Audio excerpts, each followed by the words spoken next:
할렐루야, 성도 여러분 반갑습니다. 오늘 이 시간 우리에게 허락하신 하나님의 말씀은 구약성경 예레미야서 6장 1절에서 8절입니다.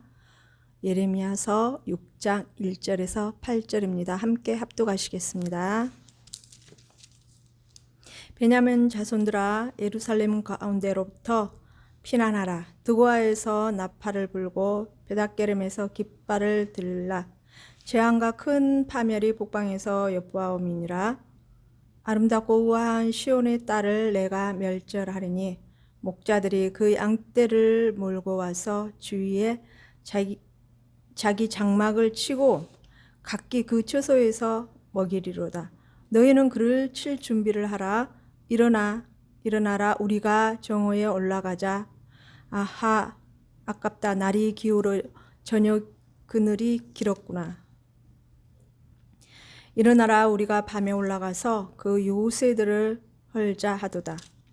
만군의 여호와께서 이와 같이 말하노라. 너희는 나무를 베어서 예루살렘을 향하여 목책을 만들라.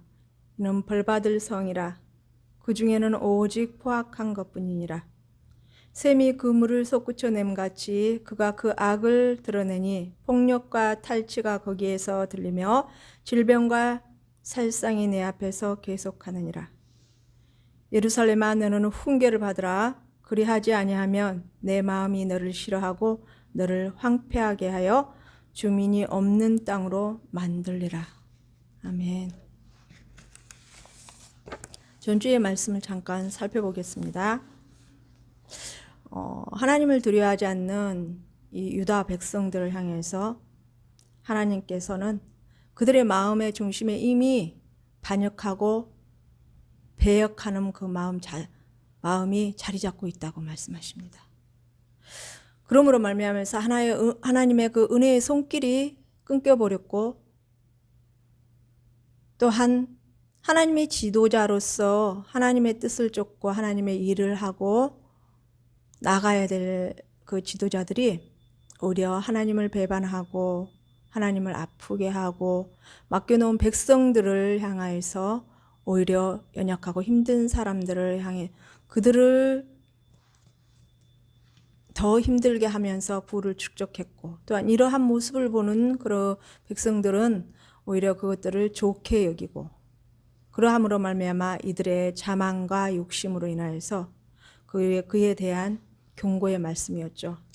오늘 말씀을 살펴보면요, 하나님께서 예루살렘을 시온의 딸이라고 이렇게 사랑스러운 표현을 하시고 계십니다. 그러나 오늘의 본문 말씀은 이 예루살렘을 향한 파멸, 즉 징계의 경고의 말씀이 쏟아지고 있습니다.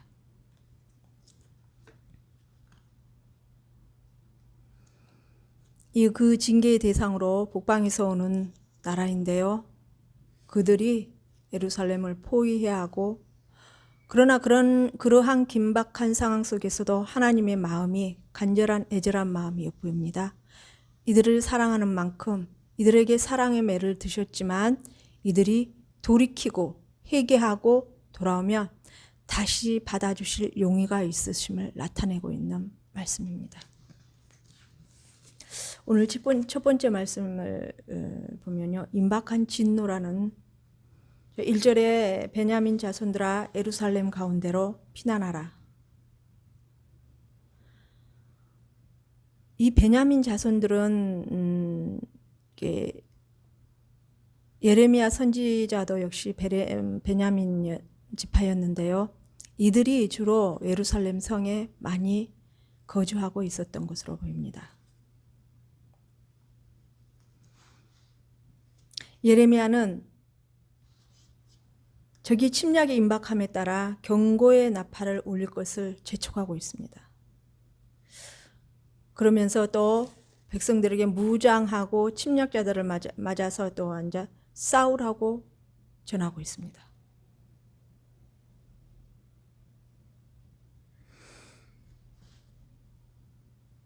그리고 베닷게름에서 예루살렘에서 베들레헴에 이르는 도상에 위치해 있는데요, 여기에서 봉화, 즉 적의 침략을 알려주는 깃발을 올리는 역할을 감당하라고, 깃발을 올리라고 이렇게 선포하고 있죠. 2절에 아름답고 우아한 시온의 딸을 내가 멸절하리니. 예루살렘을 시온이 아름다운 시온의 그 아름다운 소녀에 비유하고 있습니다.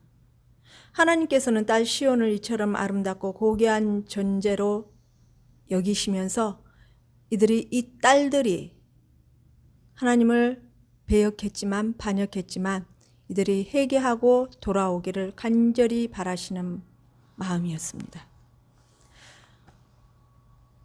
그러한 마음으로 하나님께서 말씀의 선포자를, 선지자들을 보내서 돌이키라 돌이키라 계속 말씀을 선포하시게 하시면서 기다리고 인내하고 바라는 마음이 있으셨으나 이들은 끝까지 그렇게 하나님 뜻대로 행하지 아니하였기 때문에 결국에 심판의 징계가 이르게 되었습니다.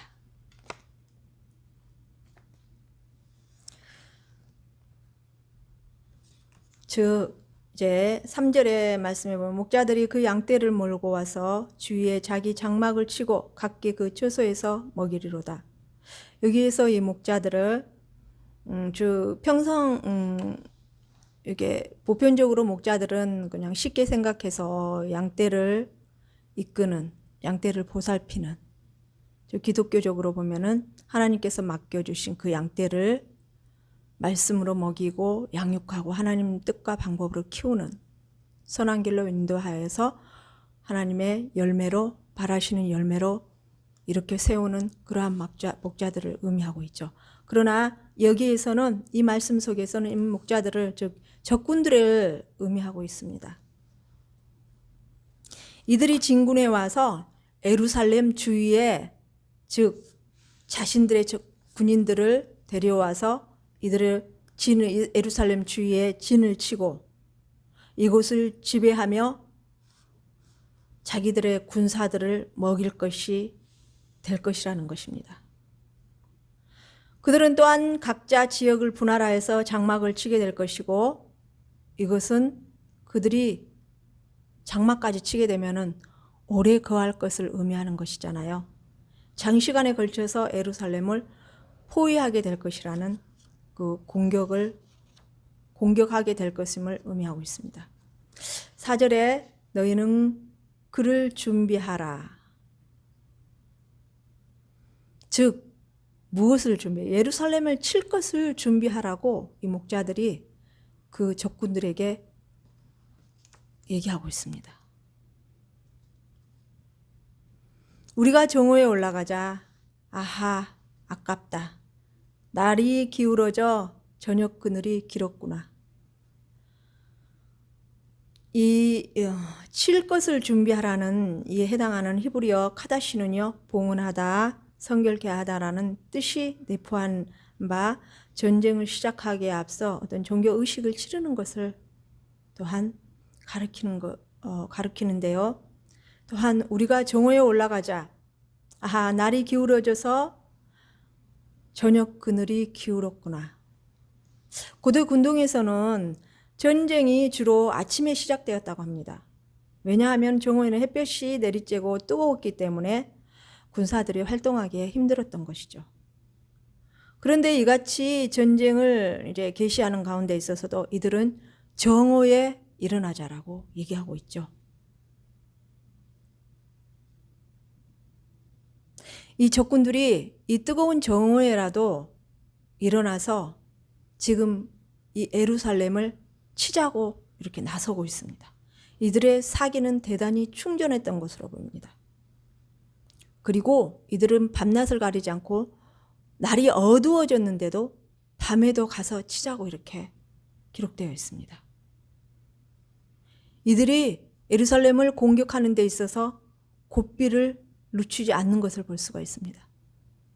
즉 하나님의 진노가 아주 이렇게 크게 임박하게 하나님의 마음의 상태를 이 적군을 향해서 표현하고 있다는 것을 또한 확인할 수가 있습니다.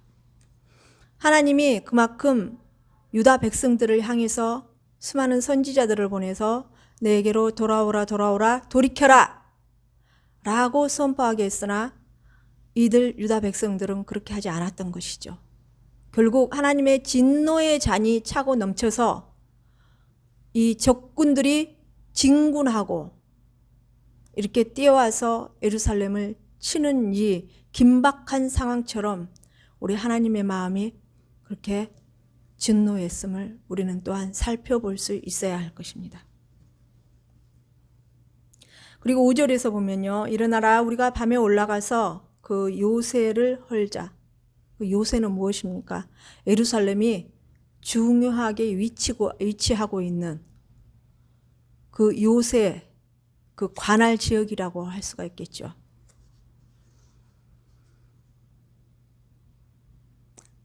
이들은 정말 이 전쟁 때에 대부분 저녁이 되면 병사들은 이제 그 다음 날에 또 진군을 위해서 휴식하고 쉬는데, 여기 보면은 이 북방군들은 저녁에도 쉬지 않고 예루살렘을 공격하기 위해서 침략에 들어온 것들을 이렇게 밤에도 강하게 이렇게 감행하고 있는 것들을 볼 수가 있습니다.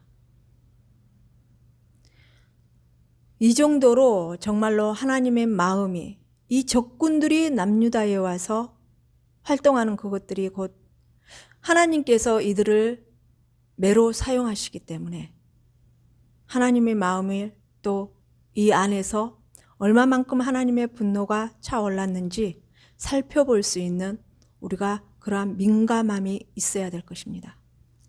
즉 우리가 지금 신앙생활 하는 데 있어서도 정말 하나님은 정말 은혜롭고 자비로우시고 우리 주 예수 그리스도께서 그 아들을 우리 죄의 문제를 해결해 주시기 위해서 십자가 사랑으로 못 박혀 돌아가시기까지 우리의 죄의 문제를 해결해 주시기를 원하시는 은혜가 극진한 사랑이 정말 그 무엇과도 비교할 수 없는 풍부한 사랑을 갖고 계시지만 또한 죄 앞에서는 정말 이 죄 앞에서는 이 죄의 문제를 해결하지 아니하고 회개하지 아니하고 그 죄가 죄인지도 모르고 치닫고 하나님을 대적하면서 돌아서서 죄를 짓고 나가고 있을 때는, 회개하지 않을 때는 하나님께서 이 북방 이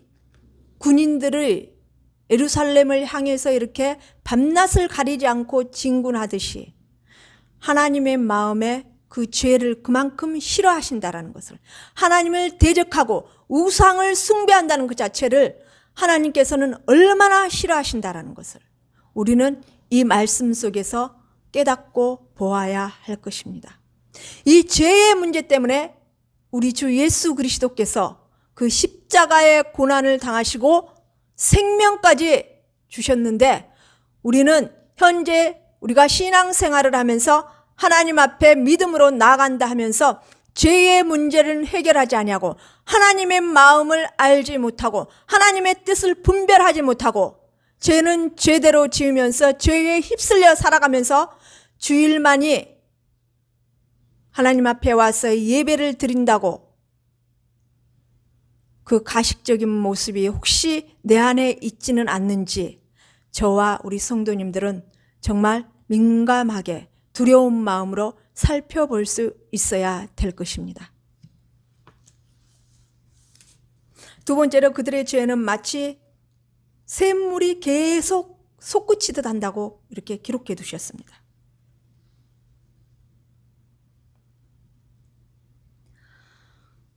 (6절에) 만군의 여호와께서 이와 같이 말하노라. 너희는 나무를 베어서 예루살렘을 향하여 목책을 만들라. 이는 벌받을 성이라 그 중에는 오직 포악한 것뿐이라고 말씀하셨습니다. 이 예루살렘 사람들은 성을 지키고자 노력할 것이며 북방의 대적은 예루살렘을 포위하고 성을 부수려고 할 것입니다. 저 흉벽이라는 것은 솔레라라는 게 히브리어였는데요. 성벽을 파괴하기 위해서 쌓아 올린 거대한 공성태. 즉 공성태라는 것은 고대시대 때 전쟁에 사용되는 그 도구로서 성이나 문을 파괴하는 데 사용했었습니다. 7절 말씀에는요.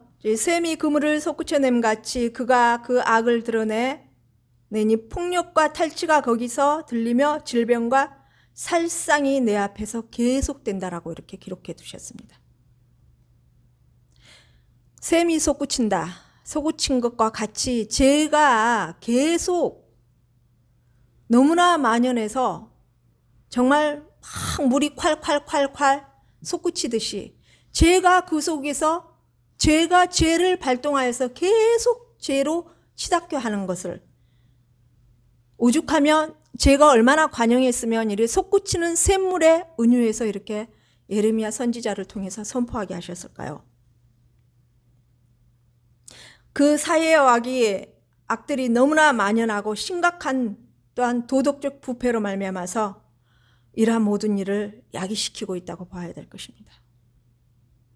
이런 것들로 인해서 질병과 참상으로 또한 표현이 하나님께서 보내는 그 죄에 대한 대가라고 볼 수가 있습니다.